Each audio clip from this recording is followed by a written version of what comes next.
What would you do right now if you had $100 million in your bank account? You could do anything that you wanted. You could travel the world. You could buy 10 exotic cars. You can buy 10 exotic houses. Now you can travel anywhere, have any relationship that you want. What types of things in your life would change? What types of things in your life would you change? That's a question you should ask yourself, because this is the power of assumption. And when you're using your assumptive thinking this way, and when you're changing that state of consciousness, which what we're doing here is changing our states of consciousness, asking ourselves these questions, putting ourselves in that feeling state of being exactly what we want to be. And then what would happen? What would we be doing? What kind of relationships would you have? That's the questions you need to ask yourself to change your your state of consciousness and your concept of self, to raise that level. Keep asking yourself these questions. But what would I do if I was the person that I wanted to be right now? Would I be in this relationship? Would I be living here? Would I be doing this? And when you can answer no to those questions, raise yourself to that level and then live as if you already have those things and start making those changes internally. And then your world on the outside will start magically changing and transferring into the world, transitioning by extending your feelers into this other parallel reality where all these good things will start happening to you. You'll all of a sudden start getting job promotions, new relationships, great things coming into your life, guys.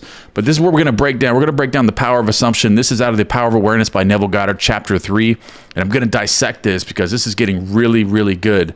Man's chief delusion is his conviction that there are causes other than his own state of consciousness. That is the biggest delusion that a lot of people have, is that they are very delusional when it comes to their outside circumstances. Their circumstances of their life, they want to blame something other than themselves. And that's what keeps them in this low state of consciousness, because that is a sign in itself that you're in a low state of consciousness. When you're blaming outside causes from the outside of you instead of looking within and then making the change within you. Because if something on your outside world is happening to you, like you're not traveling the world, you're not making the money, you're not in the right relationships, and you know that's because of something within you. So change that feeling state. Start asking yourself those questions. What would I do now? What would you do after this? What would you do if you had this already? Okay, so that's what we're breaking down. All that befalls a man, all that is done by him, all that comes from him happens as a result of his state of consciousness. Raise your state of consciousness and everything starts to change. Everything that happens to you is based on your state, your present state of consciousness, your conception of self. Everything that you think, everything you desire, everything you love, everything you believe to be true, and everything you consent to be true in your life is the reason why it is the way that it is right now. Okay, so this is where Neville Goddard gets into that. A man's consciousness is all that he thinks, desires, loves, and all that he believes is true and consensus. So that's that's all connected to your current state of consciousness. Everything you think, everything you desire, everything you love, all of the things that you believe and consent to as being true is the reason why your world is the way that it is. And we're going to change all that. But you first step to this is understanding how this all works. That way you can start making the appropriate changes and stop attacking your external world like it's something outside of you that's causing this, because it's not. Okay, so, and this is where Neville Goddard points it out. That is why a change of consciousness is necessary before you can change your outer world. A change of consciousness is absolutely necessary before you can change your outer world. Rain, right here is a good example. Rain falls as a result of a change in temperature in the higher regions of the atmosphere. So in like manner, a change of circumstance happens as a result of a change in your state of consciousness. Right here in the Bible, it was telling us this in the Bible, throughout the Bible. Romans 12:2. Be ye transformed by the renewing of your mind. Your whole world will transform when you renew your mind. Change your version, your concept of self, your state of consciousness. To be transformed, the whole basis of your thoughts must change. That's why I was asking the questions when we opened with this video. That's because when you ask these questions, when you're asking yourself this question, what would I do right now if I had $100 million? Or whatever you desire in your life. Maybe it's not $100 million. Maybe it's something a little less than that, or, just living comfortably and happy is all you want. But ask yourself that question. How would I feel? I mean, what would those ideas be If I were happy right now, if everything was the way I wanted it to be in my life, how would I feel right now? And then allow those ideas to come into your mind. And that's when you start having that automatic action. You're impressing the subconscious mind with the new ideas, with new feeling states. And then you start reacting to those. And then your world will actually start transforming on the outside without having to do anything. But that's where it all begins, because your thoughts cannot change unless you have new ideas. For you think from your ideas. You think from your ideas, ideas and then thoughts, then images, and then feeling states. Okay, so the first step, or all transformation, begins with an intense, burning desire to be transformed. So think of it right now, okay? The $100 million in your bank account, do you want that? Do you have a burning desire for that? How is it just a vague desire, or is it actually a burning desire to get that? And if it is, then that is the first step. That is the main key for all transformation to begin. Okay, so the first step in renewing of the mind is desire. You must want to be different before you can begin to change yourself. You must want that $100 million. You must want it. You must want it in order to do the work to change your concept of self. Not focusing on the $100 million, but focusing on the feeling of already having it. That's what impresses into the subconscious mind. You don't think, oh, I want $1 million, because that's pushing it away from you. You don't have it right now. You're saying, I don't have it. When you're wanting something, you're saying, I don't have that right now. So don't do that. Just ask yourself that question, because that causes that change in concept. It changes the ideas in your mind, and then the thoughts start changing. And then the images start changing. The feeling states what would I do if I had $100 million right now? Oh, I'm going to go to Dubai. I'm going to travel the world, or I'm going to have this relationship, or I'm going to have several relationships, or I'm going to buy a brand new car. I'm going to get that house I always wanted.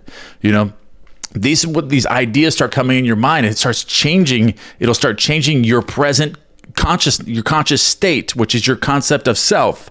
And then it starts changing after that, okay?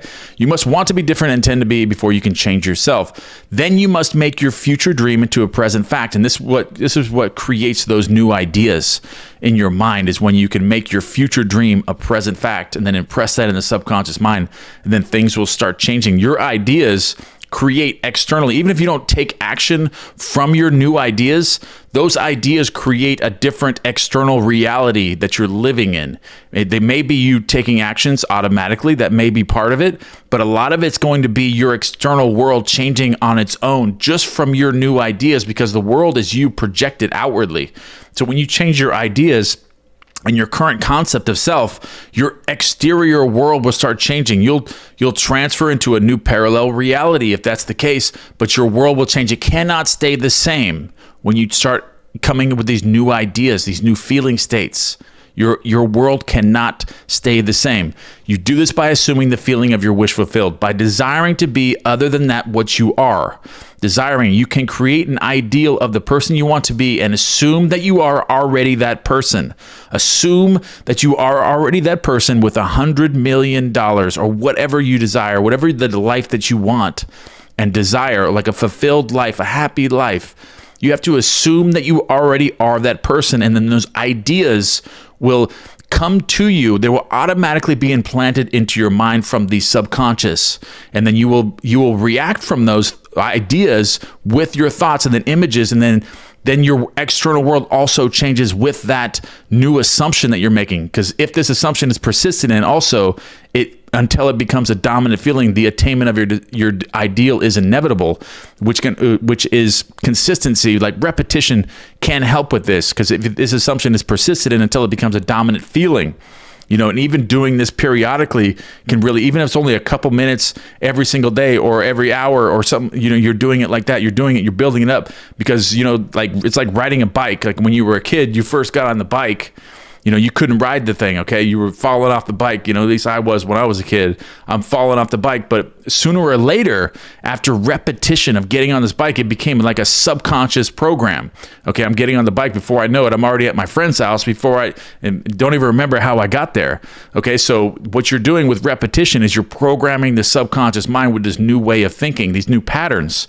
So then your subconscious mind will like transform you into automatically thinking this way. Then you're automatically going to be assuming things automatically. You're not going to have to keep doing repetition.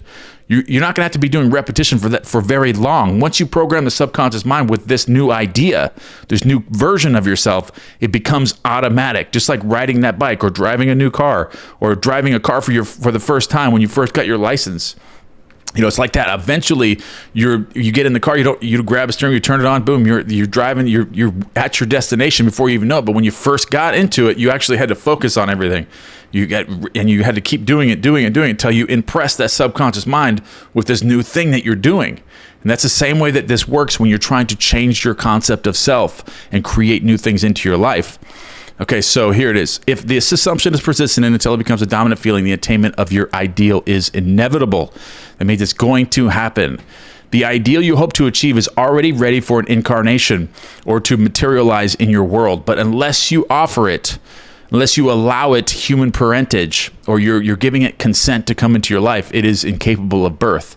You have to give it. You have to allow this new way of thinking into your life, these new ideas. Stop blaming the outside, start changing the inside. Therefore, your attitude should be one in which having your desire to express a higher state. Okay, so you alone accept the task of incarnating this new and greater value for yourself. You must do it. You must do the work. Just like riding the bike, you actually have to get on it. At first, it's going to be difficult. You're going to fall off of it, but keep getting back up. And I promise you that you will be able to ride that bike without even trying after a short period of repetition. Okay, so in giving birth to your ideal, you must bear in mind that the methods of mental and spiritual knowledge are entirely different. This is very, very important right here, guys. I'm going to read that again. Okay, so in giving birth to your ideal, your new state of being, your new state of consciousness, your conception of self, you must bear in mind that the methods of mental and spiritual knowledge are entirely different.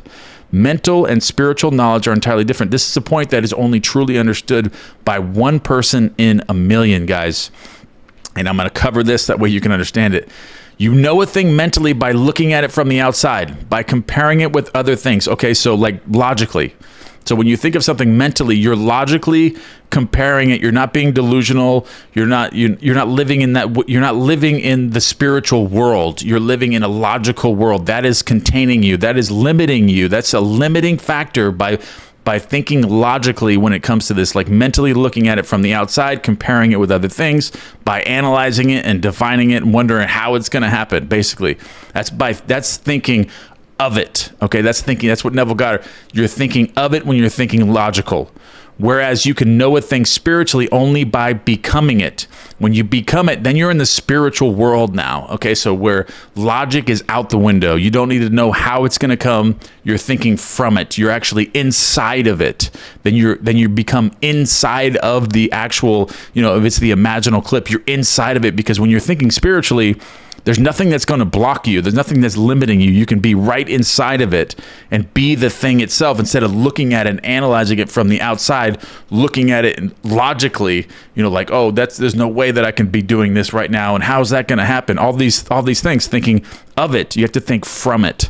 Think from it and think spiritually. Okay, so you must be the thing itself and not merely talk about it or look at it. You must be like the moth in search of his idol, the flame, who spurred with true desire, plunging at once into the sacred fire like a moth. What moths do when there's a fire, they fly right into it. That's what he's saying. You must be the thing itself, like the moth, in search of his idol, the flame, who spurred with the true desire, plunging at once into the sacred fire, folding his wings within till he became one color and one substance with the flame. So you must be your new version of self, your new concept of self, asking these questions. What would I do right now? Who would I be right now if I already had this? If I had $100 million, what would I be doing right now? Would I still be doing this? What would I do that? Would I travel? Would I do that? That creates that new version of yourself. And like riding the bike, you keep doing that. You keep on doing that. And then before you know it, you've tricked the subconscious mind to believe that you already have that. And all these new ideas and your world starts transforming.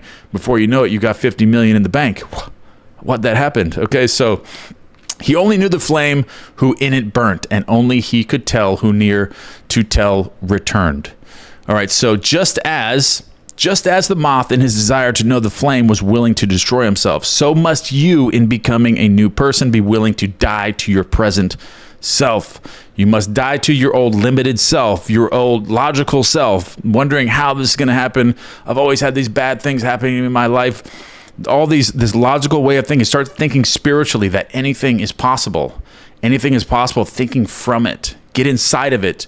Believe it. Don't be logical. Don't wonder how it's going to happen, because that is only limiting you. There's nothing good about thinking logically when it comes to your manifestations and changing your version of yourself, because this illusion that we're living in is not logical at all. It is not. Quantum physics shows this, that this is an illusion. It's a hologram that we're living. It's projected from the outside. It's an observer's world, a participant world. Without us in this world, it does not exist. Consciousness does not exist on its own. It exists because we are observing it. As we're observing it, we're creating it. As we're observing it, like little projector screens. It doesn't exist without us, okay? So that's not logical, so you can think spiritually now, because spiritually is the right way to think, okay? So just as a moth in its desire to the flame was willing to destroy himself, so must you, in becoming a new person, be willing to die to yourself. You must be conscious of being healthy if you are to know what health is. This is where he gives the examples of this, okay? So like you must be conscious of something before to know what it is, to know what that is. Like wealthy, you must become conscious of being wealthy before you can know what wealth is. And that's what that does when you ask yourself these questions. You're implanting these new questions. I'm wealthy now. Okay, what would I do after that? Okay, so that's what you're doing right there. You're being conscious of being wealthy. And then you're being persistent with that, but keep asking the questions, keep visualizing, keep affirming whatever method you want to use, whatever works best for you, wealth or success. You're repeating wealth and success. If there's conflict with I am, that's okay too. Whatever it is that creates a new feeling state in these ideas, which you can feel that when you're asking the questions. This is working, okay? This is working. You can feel it as it's working. That's why my meditations are so powerful. That's what they do. And if you continue to listen to those, you will have huge changes with your concept of self, and have thousands of testimonials already with complete transformations from falling asleep to my meditations. That's why I love this so much with you guys. You must be conscious of being secure if you are to know what security is. Same method there, guys. Therefore, to incarnate a new and greater value of yourself, you must assume that you already are what you want to be, and then live by faith in this assumption, which is not yet incarnate in the body of your life, in confidence that this new value or state of consciousness will become incarnated or manifested through your absolute fidelity to the assumption that you are that which you desire to be. This is what wholeness means, what integrity means. They mean submission of the whole self to the feeling of the wish fulfilled, in certainty that new state of consciousness is the renewing of mind which transforms. There is no order in nature corresponding to this willing submission to the self, to the ideal beyond the self. Therefore, it is the height of folly to expect an incarnation of a new and greater concept of self to come about by natural evolutionary process. So you're just going to remain as you are, unless you actually start practicing this. If you start, you got to start affirming, you got to start asking questions, you got to start getting in that feeling state of being a higher level of yourself and being persistent. Keep forcing yourself in there as much as you can. Oh, I am a millionaire, or wealth and success. Whatever you want to use, ask yourself, what would I do right now if I had this? Keep putting yourself throughout the day. Sleep with it.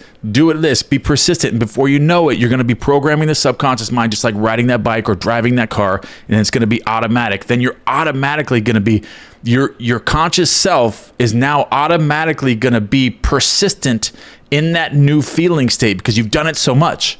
You've trained the subconscious mind to believe that you already have that. So then you're automatically going to be living in that state of a higher state of being, and then your world's going to transform automatically, because you've come from here, way down here, and then you lifted yourself up here by being consistent and persistent in it.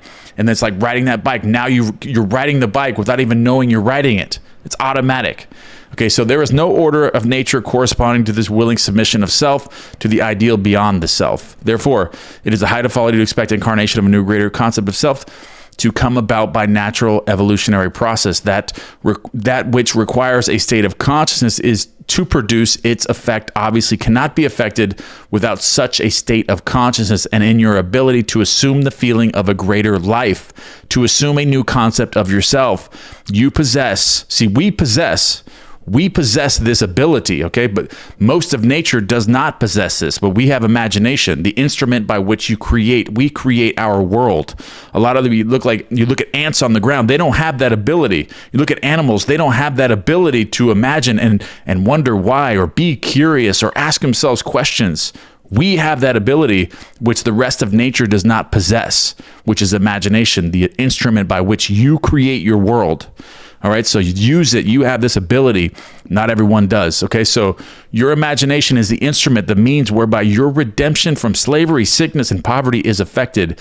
If you refuse to assume the responsibility of the incarnation of a new, higher concept of yourself, then you reject the means, the only means by which your redemptive power in the universe, or whereby your redemption, that is the attainment of your ideal, can be affected. Imagination is the only redemptive power in the universe.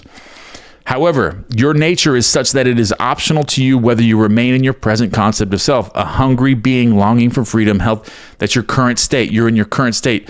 Your nature is such that it's optional to you right now. You can remain in it. You can remain it. You can watch this video and be like, okay, yeah, he's got a good point. That probably works, but I'm not going to get out of my comfort zone. I'm not going to keep doing repetition. I'm not going to do this. I'm not going to affirm. I'm not going to visualize. I'm not going to imagine. I'm not going to ask myself questions. Then you're going to remain where you are. But if you just do this a few times a day, you're going to build that momentum. And before you know it, you're going to be in a whole new level of concept, of a whole new level of reality, attracting and assuming great things in your life and in your whole exterior world, which is an illusion. It's a hologram. Is going to change. It's going to change, guys, but you can choose not to if you don't want to, or choose to become the instrument of your own redemption, imagining yourself as that which you want to be, and thereby satisfying your hunger and redeeming yourself. Oh, be strong then and brave, pure, patient, and true. The work that is yours, let no other hand do. For the strength for all need is faithfully given from the fountain within you. The fountain within you, guys. The kingdom of heaven. All right, guys, that's the end of this chapter. But remember that this is the power of assumption, guys. This is the power of assumption. You have the power to change your life internally, because there is no external world. You're living in an internal world, a psychological world that is being projected outward. So everything in your life is as it is because of your internal belief systems, your ideas, your thinking, your feeling states, your concept of self. And when you can change your concept of self, you get new ideas. And when you get new ideas, you get new thoughts, and then new images and new feeling states, and then a new life. But you have to start doing this, either whether it's affirming throughout the day, or whether it's scripting, or whether it's asking questions, doing 369. It's putting yourself in that feeling state throughout the day. It doesn't matter what methods. And when you go to sleep, listen to my meditations, fall asleep with that, because that's what those are doing. And that's the most receptive time with the subconscious mind, is as you're falling asleep. So check out those meditations, fall asleep with those, and do this throughout the day as much as you possibly can. And before you know it, the subconscious mind is now trained to put you into that high level of concept of self, a new level, and then your outside world will start transforming, and you'll have new ideas. Your world will have new ideas. You'll transfer to that new parallel reality if that's the case.